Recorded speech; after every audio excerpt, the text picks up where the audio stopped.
All right, we are diving right back in. This pack, kind of like the last one we opened, is pretty uninspiring. Den of the Fire Herd is a sweet one, but it costs roughly 1 million, so wouldn't be super excited to take it. Plume Veil is probably the most powerful card in the pack. I much prefer aggressive decks in this format, so I'm hesitant to take it. Aether Toe is also pretty good, although I think Plume Veil is better.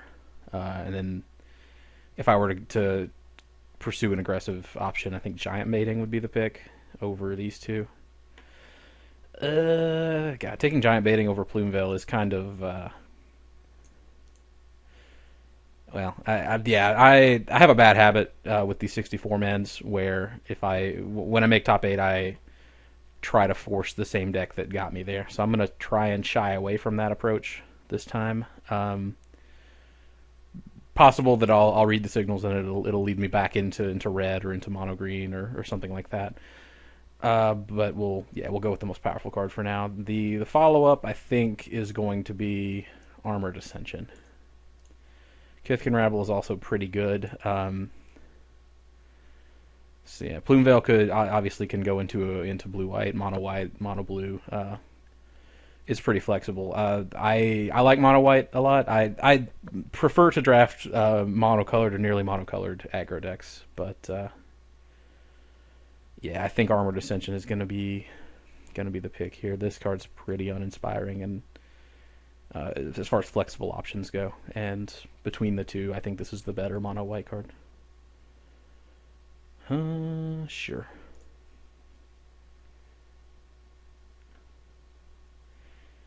And at this point, we've got Niveus Wisps is playable. This guy's a bear. That's fine. Obviously, a fine dude in mono white if we go that route. Leech Bonder, I think, is probably the best card in the pack.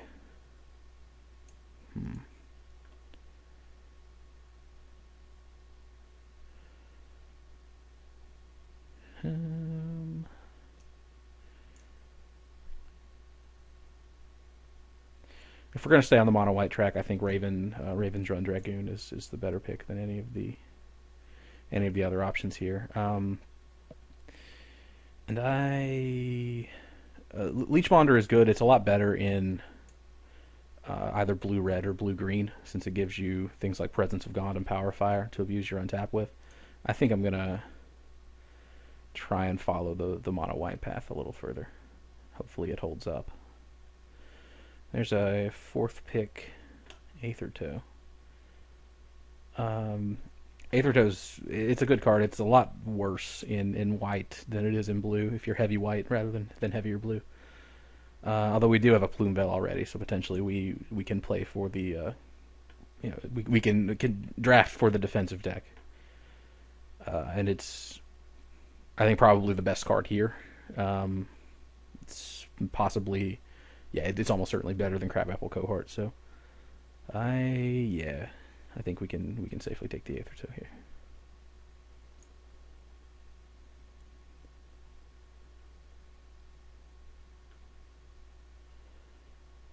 All right. And this is the first pack that actually leads us away from the mono white plan, because there's just not a mono white card here. This card probably the best card in the pack, but black is terrible in this format. Sure, Rage Reflection is kind of cool. This is really the only white card here, and it's not good. I wouldn't be happy if it made my main deck. So really the choice is between Gravelgill Axe Shark and Juvenile Gloom Widow. And I think I'm going to take the Axe Shark here. We could still end up in blue white, and we could certainly end up in black white if that opens up in the third pack. Tournamist is a trick. I've been saying this a lot over the last week, but this card has gotten a lot worse now that you can't stack damage. so I don't know if it's actually playable here. Safe Hold Duo, I think, might be. See, this doesn't actually pump off of white cards, so that's less impressive. But I think that's, well, I have a hard time evaluating these cards with the M10 rules changes, since I've never actually had to play with them in limited sense. Yeah, I'm gonna take the guy. Once again, the curve is kind of looking like it's getting out of control, but that'll happen. This guy is good. We have so many expensive drops already. What does this card do? Okay, has like a weird hellbent bonus. Cost $1 million. Nothing really exciting about that. I think the pick here is going to be Torpor Dust.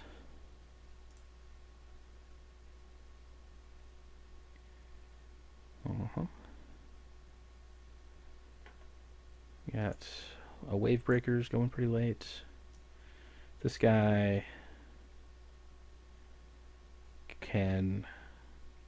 he's a Grey Ogre that can get flying and persist depending on like hybrid creatures that we pick up. So he might be actually the pick over Marrow Wave Breakers to keep our options open.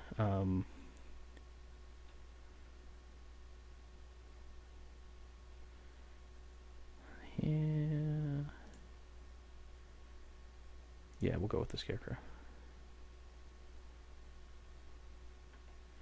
Crabapple Cohort makes the lap, which is kind of surprising. This card is actually pretty good. Right now we just have the Gravel Gill dude to take advantage of that. This card costs $1 million.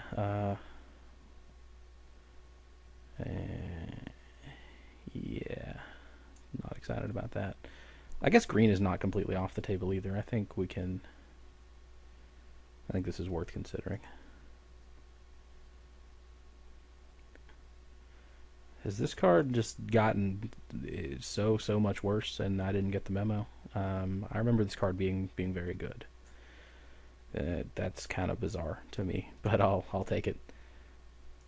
It really makes me wonder if I'm missing something though. Kin Scare guy or an actual hybrid creature in case we get a. I don't know. This guy's real bad. I think we're going with the Kin Scare guy.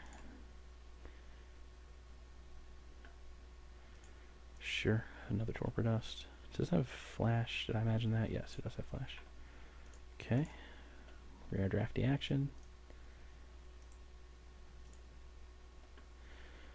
So, going into the second pack, we started at mono white. We kind of drifted into blue white, which is fine. It doesn't give you a whole lot to do in the second, or sorry, in the third pack. So our options are still very much open. We have 2 Torpor Dusts and a Gravel Galact Shark. Torpor Dust is not exceptional, but it's fine. So we could end up in white-black if we get taken there. These Aether Toes kind of want us to be blue-white if possible.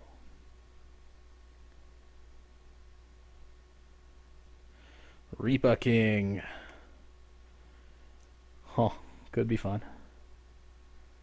Yeah, so like white, blue, black 4. Yeah, I think I'll pass. There's a Spectral Procession in the pack. White's the one color we know for sure we're playing, and Spectral Procession is a super sweet white card. So we'll lean on that. Actually, a couple. I mean, Mercy Killing's fine. Rune, if you're heavy white, even mono white, maybe then Rune Serpent Rider gets very good. But there's no way we're taking anything but Spectral Procession here.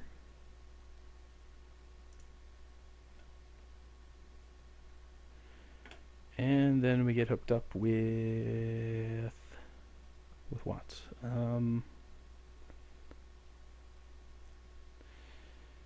Some uninspiring blue cards.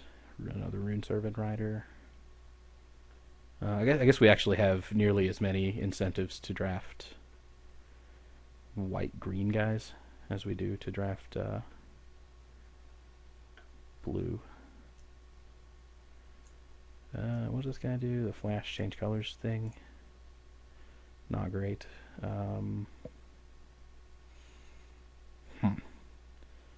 The choice, I guess, is between, well, or we could take Scuzzback Marauders and just go completely off the wall. If we think we're going to play, if we think for sure we're playing green, I think this is the pick. If mono white is still on the table, which at this point I kind of think it is, I think Rune Servant Rider is going to be the pick.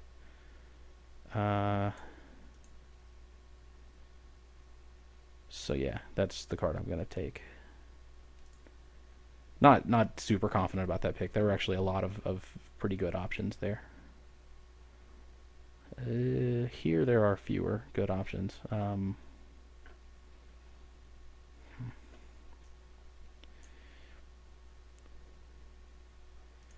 Yeah, I think we are just gonna take the Hill Giant here. We have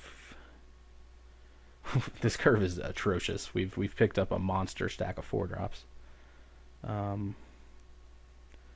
So I'm looking to see if there's really anything we can do about that. Nothing here. I think we just take this card and run with it. But it's definitely something we need to be aware of. You know, or we could just take more 7-drops. That seems good too. This card's a bomb. Still worried about the curve, but I mean the only other option would be like another 4-drop, which obviously it would make no sense to take here. Consign the Dream is a very powerful card. I'm not enthused about actually trying to play blue as anything other than maybe a splash, but we don't actually have any mono blue cards in the deck except for that Kinscare Harpoonist, which is not like a incredibly exciting card. Yeah, I mean I think we're just gonna take the bomb here. We're gonna have to solve the curve problem eventually, but that can wait. Mist Meadow Skulk is a sweet 2-drop actually. This guy is better than he looks. There are surprising, you have to cast something that costs 2 to deal with him, and you can't block him or deal damage to him with anything bigger than a grizzly bear. So he is just an obnoxious little guy and holds the fort like none other. We're definitely happy to take him here. He's the best card in the pack other than Flow of Ideas, which we can't really do anything with. It's our first 2-drop. Jeez. Okay, and there's a second one, so we're less concerned with that at this point, I guess. This guy, I guess, untap, sure, those cards are fine, but I mean, yeah, we're almost certainly taking the 2-drop here. If I'm trying to decide what the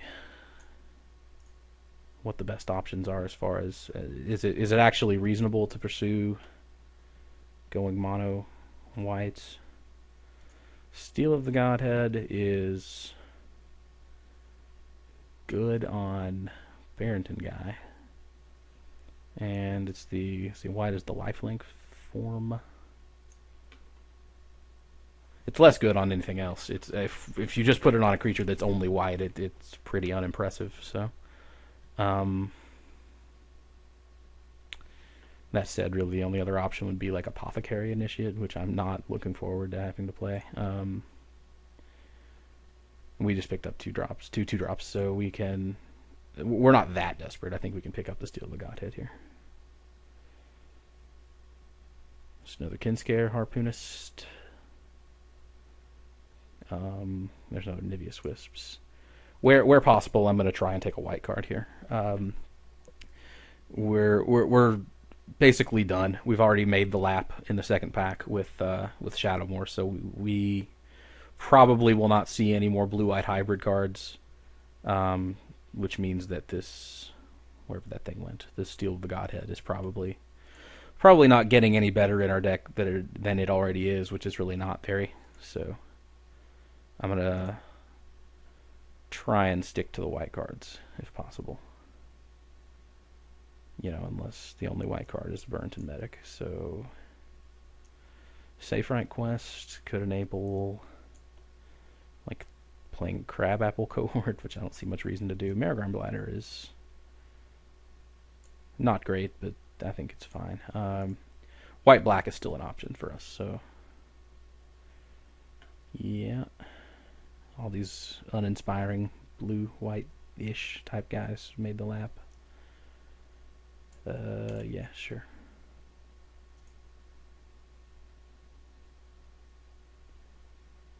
Nothing to see. What does this card do?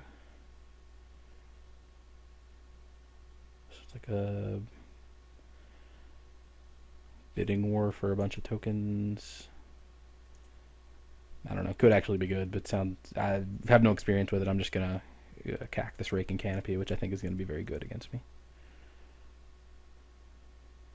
Okay, so we actually do get some options to finish it out. The Elsewhere Flask doesn't actually do anything for us, but it does cycle. I think it's better than Chainbreaker, so I'm gonna snap it up. Sure. Oh, what are you?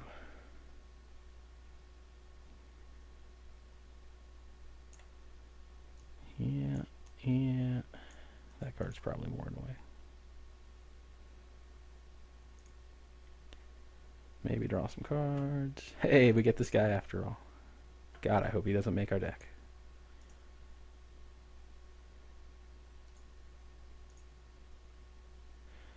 Okay, I'm going to Figure of Destiny. How's it going, buddy? I wonder how much you're worth. Okay, that guy's sweet.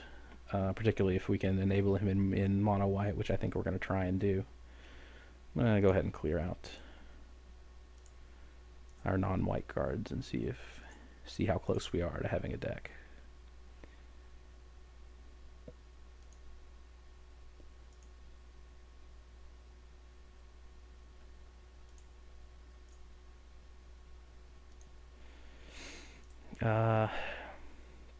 If we didn't end up taking Figure of Destiny, honestly, none of the other cards in the pack are any easier on the mana, or remotely close in power level. Puncture Blast is good, but we have no red cards so far, so that we would need a really good excuse to actually go that direction.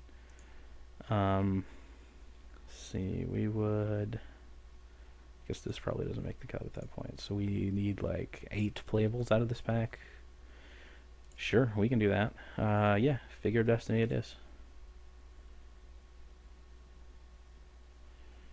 And our next selection then becomes...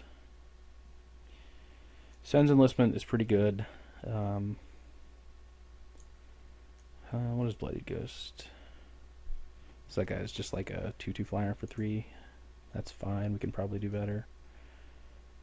Flicker Wisp is a good man. Do we have anything cool to do with Flicker Wisp? Not really. We can Medicine Run or some things. Sure. Well, just as a 3-powered flyer for 3, I think Flicker Wisp is probably the pick here on power level.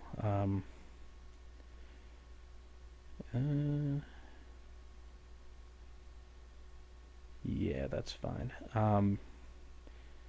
I know that all the Retrace cards are really, really good.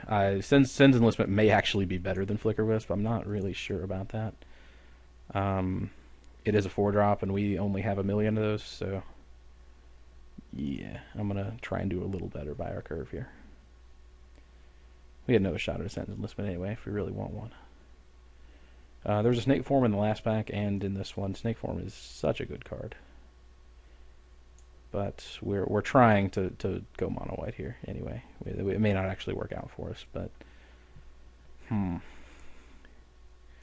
one target so far for Scourge of the Noblesse. If we wanted to give white guys lifelink for 3, we already have a card that does that, oddly enough. And this guy has flying if we play Barrington Forge Senders or Plumeveil, and has persist if we play some kind of white thing, some kind of white-black thing we don't even have yet. Harvest Squillion is a fine man. I would love to take something that's not a 4-drop, but Uh, I think I think here's where we're gonna take the Sens enlistment. Yeah.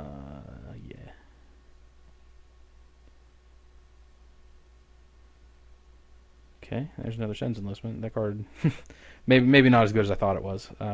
This guy, tagging creatures get +1/+0. Sure.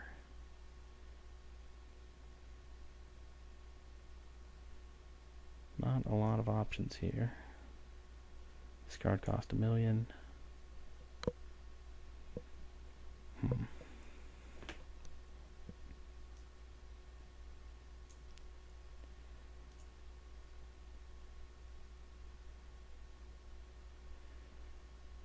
I think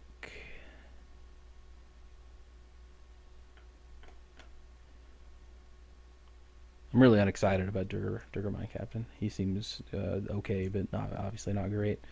But really, we don't have any other options other than another Sens enlistment. So I think that's where I'm going to go. The other considerations would be something like Shore Crash or Mimic. If I want to pull out on this mono white plan at the last second, then I may end up.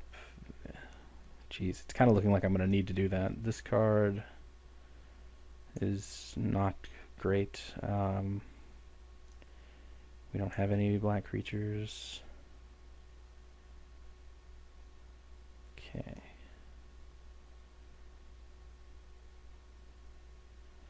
Taps things if we have islands. I don't anticipate having a lot of islands.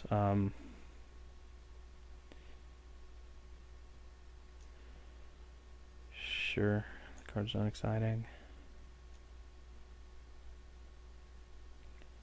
We could just take another Mind Captain.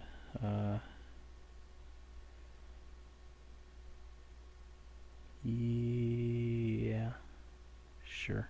The 2-drop might have actually been better for the deck at this point, but that's going to give us enough red white hybrid cards that maybe this starts being playable. I don't think it will be, to be honest, and even if it is, that one that was in the either the pack we opened or the one after that will almost surely table. So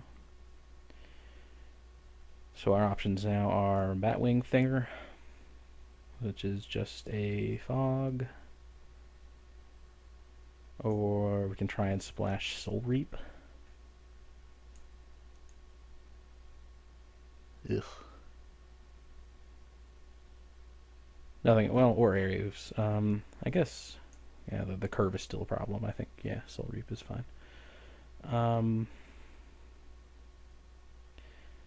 So this just hasn't worked out at all in pack 3, sadly.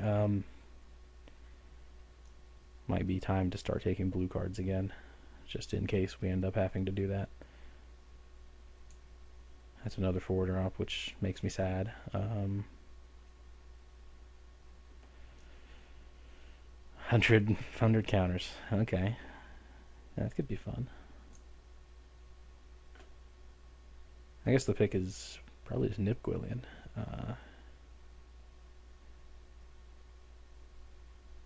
Sure.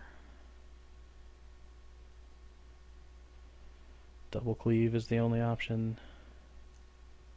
Continue trying to maybe splash black for yet another 4-drop.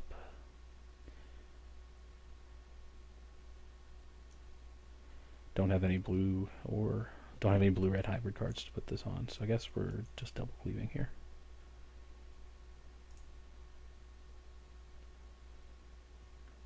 Okay, there's a. This is just a holy armor, which is not exciting, but very good on Nipquillian. We might table that 2/4 guy. And there's really not much else for us. We could go back to the blue-white plan and try and take Dream Thief, but I'm not excited about that.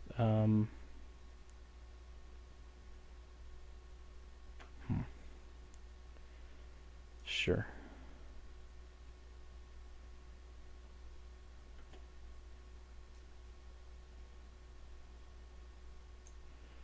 Pretty much the only playable left. Scourge of the Noblest did in fact table. I think this was the pack with the with the mono or with the green white, with the green black guy rather, the 2/4 Harvest Gwillian. So that didn't come back, which sucks. So like a life blinky fire breathing thing, pretty good on this dude. So sure. Clout comes back. Both of these guys come back, which is kind of surprising.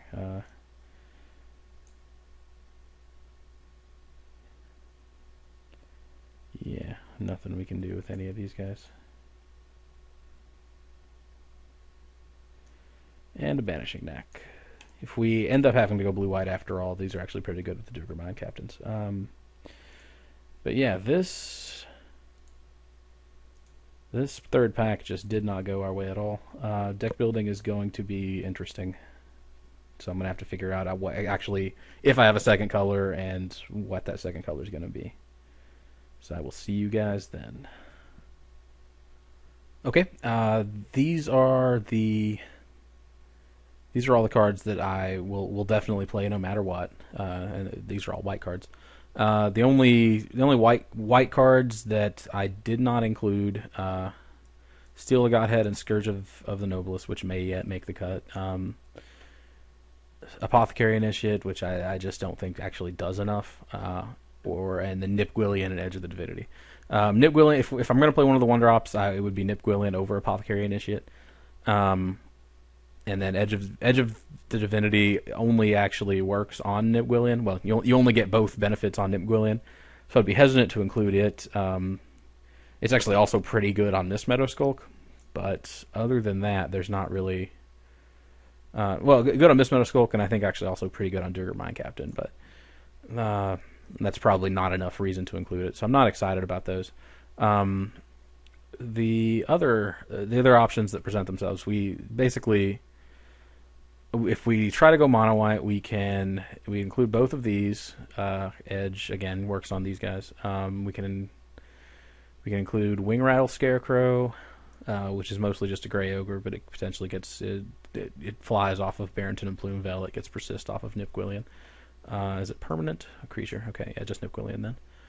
And at that point, we could finish out the deck with either Apothecary Initiate, Steel the Godhead, which is Steel the Godhead is fine. It's if we ever actually put it on Barrington Cragtheads, that would be quite the big game. That in Triple Shadowmoor, actually Steel the Godhead was much better because you had more shots at these type of cards. Here we would mostly just be playing it for the 1/1 lifelink effect, which this actually also does. So. Scourge might actually be better, but we would basically be choosing between one of those two at that point, which is pretty uninspiring. Alternately, we can, if we leave those guys out, and I feel like I added something else, and Wing Rattle probably stays in, and then add this guy. Banishing Knack is actually a pretty sweet card, especially with untapped creatures, which we do have some of. So we could build a blue-white deck that way. And we wouldn't actually need that many actual islands. We could probably play it off of like something like 14 plains, 3 islands, which is probably actually the way to go. That's still with leaving Steel of the Godhead in the sideboard, which may not be correct actually.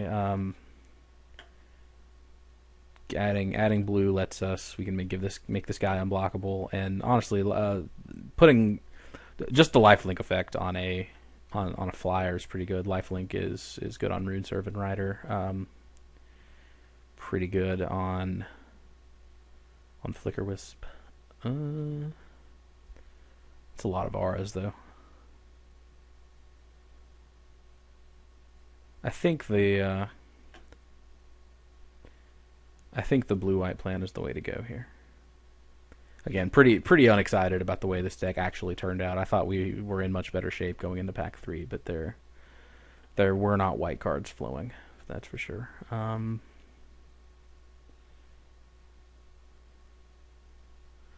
And so it's just like 1, 2, 3, 4 ways to give this guy flag. This guy's really uninspiring.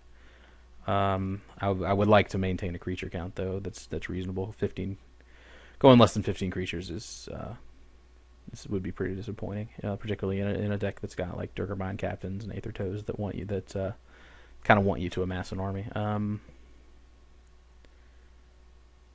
Yeah, I think we have Torpor Dusts as well. Those cards are fine, but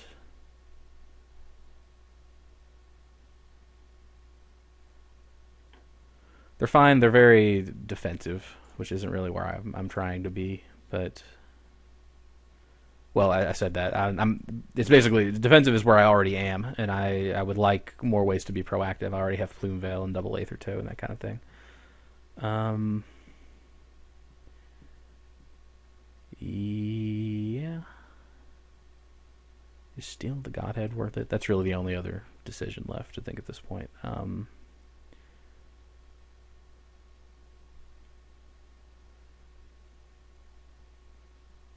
And if I played it, I don't know what I would cut either. Probably, we'll we're running out of time. I'm just going to go ahead and submit it as is. I may end up boarding the Steel of the Godhead back in.